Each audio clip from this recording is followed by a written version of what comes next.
Judges chapter 13. Again the Israelites did evil in the eyes of the Lord. So the Lord delivered them into the hands of the Philistines for 40 years. A certain man of Zorah, named Manoah, from the clan of the Danites, had a wife who was childless, unable to give birth. The angel of the Lord appeared to her and said, "You are barren and childless, but you are going to become pregnant and give birth to a son. Now see to it that you drink no wine or other fermented drink, and that you do not eat anything unclean. You will become pregnant and have a son whose head is never to be touched by a razor, because the boy is to become a Nazirite, dedicated to God from the womb. He will take the lead in delivering Israel from the hands of the Philistines."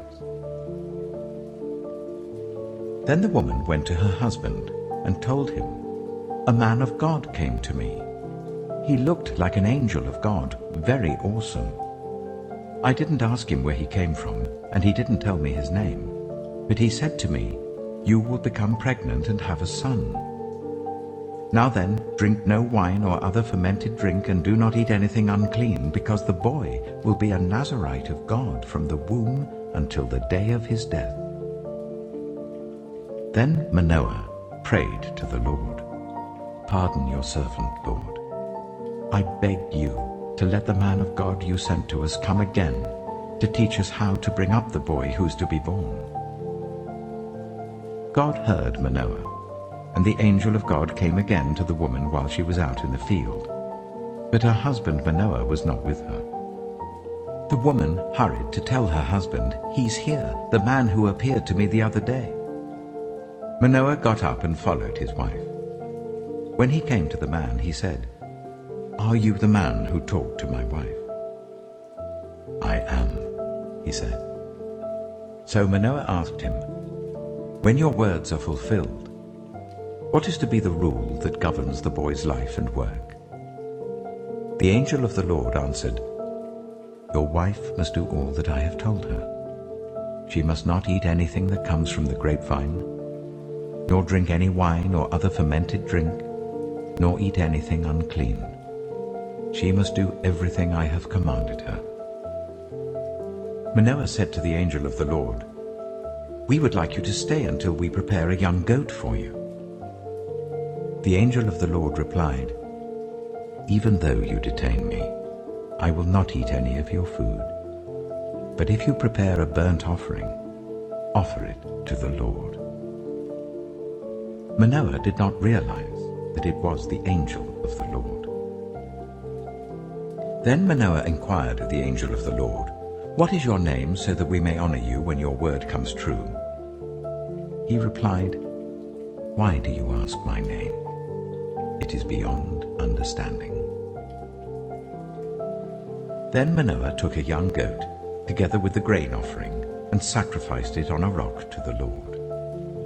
And the Lord did an amazing thing while Manoah and his wife watched. As the flame blazed up from the altar towards heaven, the angel of the Lord ascended in the flame. Seeing this, Manoah and his wife fell with their faces to the ground. When the angel of the Lord did not show himself again to Manoah and his wife, Manoah realized that it was the angel of the Lord. 'We are doomed to die,' he said to his wife. 'We have seen God.' But his wife answered, 'If the Lord had meant to kill us, he would not have accepted a burnt offering and grain offering from our hands, nor shown us all these things, or now told us this.' The woman gave birth to a boy and named him Samson. He grew, and the Lord blessed him. And the Spirit of the Lord began to stir him while he was in Maanadan, between Zorah and Eshtaol.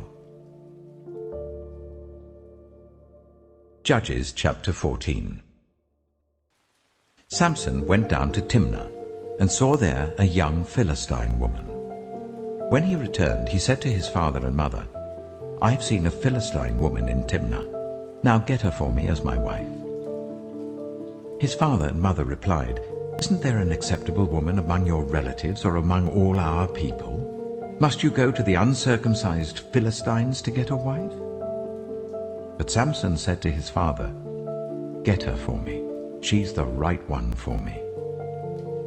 His parents did not know that this was from the Lord, who was seeking an occasion to confront the Philistines, for at that time they were ruling over Israel. Samson went down to Timnah together with his father and mother. As they approached the vineyards of Timnah, suddenly a young lion came roaring towards him. The Spirit of the Lord came powerfully upon him, so that he tore the lion apart with his bare hands, as he might have torn a young goat. But he told neither his father nor his mother what he had done. Then he went down and talked with the woman, and he liked her. Some time later, when he went back to marry her, he turned aside to look at the lion's carcass, and in it he saw a swarm of bees and some honey. He scooped out the honey with his hands and ate as he went along. When he rejoined his parents, he gave them some, and they too ate it. But he did not tell them that he had taken the honey from the lion's carcass. Now his father went down to see the woman, and there Samson held a feast, as was customary for young men. When the people saw him, they chose 30 men to be his companions. "Let me tell you a riddle," Samson said to them. "If you can give me the answer within the 7 days of the feast, I will give you 30 linen garments and 30 sets of clothes. If you can't tell me the answer, you must give me 30 linen garments and 30 sets of clothes." "Tell us your riddle," they said. "Let's hear it." He replied, "Out of the eater, something to eat. Out of the strong, something sweet." For 3 days they could not give the answer. On the 4th day they said to Samson's wife, "Coax your husband into explaining the riddle for us, or we will burn you and your father's household to death. Did you invite us here to steal our property?" Then Samson's wife threw herself on him, sobbing, "You hate me. You don't really love me. You've given my people a riddle, but you haven't told me the answer." "I haven't even explained it to my father or mother," he replied, "so why should I explain it to you?" She cried the whole 7 days of the feast. So on the 7th day he finally told her, because she continued to press him. She, in turn, explained the riddle to her people.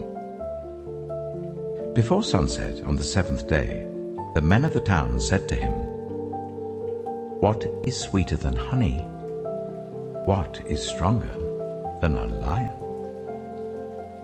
Samson said to them, "If you had not plowed with my heifer, you would not have solved my riddle." Then the Spirit of the Lord came powerfully upon him. He went down to Ashkelon, struck down 30 of their men, stripped them of everything, and gave their clothes to those who had explained the riddle. Burning with anger, he returned to his father's home, and Samson's wife was given to one of his companions who had attended him at the feast. Judges chapter 15. Later on, at the time of wheat harvest, Samson took a young goat and went to visit his wife. He said, "I'm going to my wife's room." But her father would not let him go in. "I was so sure you hated her," he said, "that I gave her to your companion. Isn't her younger sister more attractive? Take her instead." Samson said to them, "This time I have a right to get even with the Philistines. I will really harm them." So he went out and caught 300 foxes and tied them tail to tail in pairs. He then fastened a torch to every pair of tails, lit the torches, and let the foxes loose in the standing corn of the Philistines. He burned up the shocks and standing corn, together with the vineyards and olive groves. When the Philistines asked, "Who did this?" they were told, "Samson the Timnite's son-in-law, because his wife was given to his companion." So the Philistines went up and burned her and her father to death. Samson said to them, Since you have acted like this, I swear that I won't stop until I get my revenge on you." He attacked them viciously and slaughtered many of them. Then he went down and stayed in a cave in the rock of Etam. The Philistines went up and camped in Judah, spreading out near Lehi. The people of Judah asked, "Why have you come to fight us?" "We've come to take Samson prisoner," they answered, "to do to him as he did to us." Then 3,000 men from Judah went down to the cave in the rock of Etam and said to Samson, "Don't you realize that the Philistines are rulers over us? What have you done to us?" He answered, "I merely did to them what they did to me." They said to him, "We've come to tie you up and hand you over to the Philistines." Samson said, "Swear to me that you won't kill me yourselves." "Agreed," they answered. "We will only tie you up and hand you over to them. We will not kill you." So they bound him with 2 new ropes and led him up from the rock. As he approached Lehi, the Philistines came towards him, shouting. The Spirit of the Lord came powerfully upon him. The ropes on his arms became like charred flax, and the bindings dropped from his hands.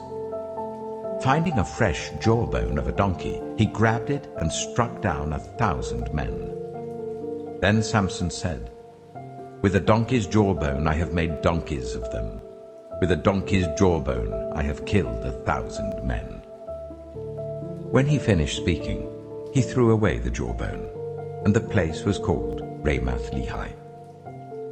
Because he was very thirsty, he cried out to the Lord, "You have given your servant this great victory. Must I now die of thirst and fall into the hands of the uncircumcised?" Then God opened up the hollow place in Lehi, and water came out of it. When Samson drank, his strength returned and he revived. So the spring was called En-Hakkore, and it is still there in Lehi. Samson led Israel for 20 years in the days of the Philistines.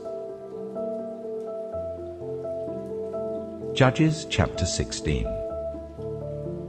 One day, Samson went to Gaza, where he saw a prostitute. He went in to spend the night with her.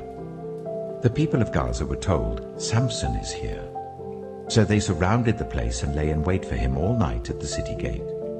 They made no move during the night, saying, "At dawn we will kill him."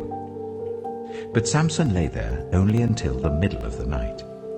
Then he got up and took hold of the doors of the city gate, together with the 2 posts, and tore them loose, bar and all. He lifted them to his shoulders and carried them to the top of the hill that faces Hebron.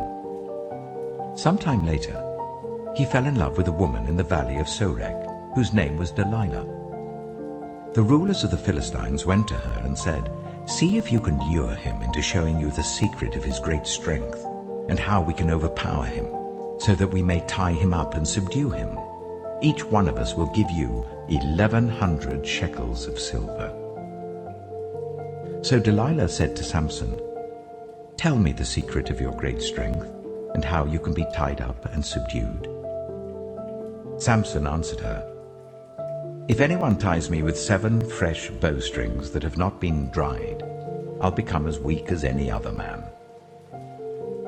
Then the rulers of the Philistines brought her 7 fresh bowstrings that had not been dried, and she tied him with them. With men hidden in the room, she called to him, "Samson, the Philistines are upon you." But he snapped the bowstrings as easily as a piece of string snaps when it comes close to a flame. So the secret of his strength was not discovered. Then Delilah said to Samson, "You've made a fool of me. You lied to me. Come now, tell me how you can be tied." He said, "If anyone ties me securely with new ropes that have never been used, I'll become as weak as any other man." So Delilah took new ropes and tied him with them. Then, with men hidden in the room, she called to him, "Samson, the Philistines are upon you." But he snapped the ropes off his arms as if they were threads. Delilah then said to Samson, "All this time you've been making a fool of me and lying to me. Tell me how you can be tied." He replied, If you weave the 7 braids of my head into the fabric on the loom and tighten it with a pin, I'll become as weak as any other man." So while he was sleeping, Delilah took the 7 braids of his head, wove them into the fabric and tightened it with a pin. Again she called to him, "Samson, the Philistines are upon you." He woke from his sleep and pulled up the pin and the loom with the fabric. Then she said to him, "How can you say, 'I love you,' when you won't confide in me? This is the 3rd time you've made a fool of me and haven't told me the secret of your great strength." With such nagging, she prodded him day after day until he was sick to death of it. So he told her everything. "No razor has ever been used on my head," he said, "because I've been a Nazirite dedicated to God from my mother's womb. If my head was shaved, my strength would leave me, and I would become as weak as any other man." When Delilah saw that he had told her everything, she sent word to the rulers of the Philistines, "Come back once more. He has told me everything." So the rulers of the Philistines returned with the silver in their hands. After putting him to sleep on her lap, she called for someone to shave off the 7 braids of his hair, and so began to subdue him. And his strength left him. Then she called, "Samson, the Philistines are upon you." He woke from his sleep and thought, "I'll go out as before and shake myself free." But he did not know that the Lord had left him. Then the Philistines seized him, gouged out his eyes, and took him down to Gaza. Binding him with bronze shackles, they set him to grinding corn in the prison. But the hair on his head began to grow again after it had been shaved. Now the rulers of the Philistines assembled to offer a great sacrifice to Dagon, their god, and to celebrate, saying, "Our God has delivered Samson, our enemy, into our hands." When the people saw him, they praised their God, saying, "Our God has delivered our enemy into our hands, the one who laid waste our land and multiplied our slain." While they were in high spirits, they shouted, "Bring out Samson to entertain us." So they called Samson out of the prison, and he performed for them. When they stood him among the pillars, Samson said to the servant who held his hands, "Put me where I can feel the pillars that support the temple, so that I may lean against them." Now the temple was crowded with men and women. All the rulers of the Philistines were there, and on the roof were about 3,000 men and women watching Samson perform. Then Samson prayed to the Lord, "Sovereign Lord, remember me. Please, God, strengthen me just once more, and let me with one blow get revenge on the Philistines for my 2 eyes." Then Samson reached towards the 2 central pillars on which the temple stood. Bracing himself against them, his right hand on the one and his left hand on the other, Samson said, "Let me die with the Philistines." Then he pushed with all his might, and down came the temple on the rulers and all the people in it. Thus he killed many more when he died than when he lived. Then his brothers and his father's whole family went down to get him. They brought him back and buried him between Zorah and Eshtaol, in the tomb of Manoah his father. He had led Israel for 20 years.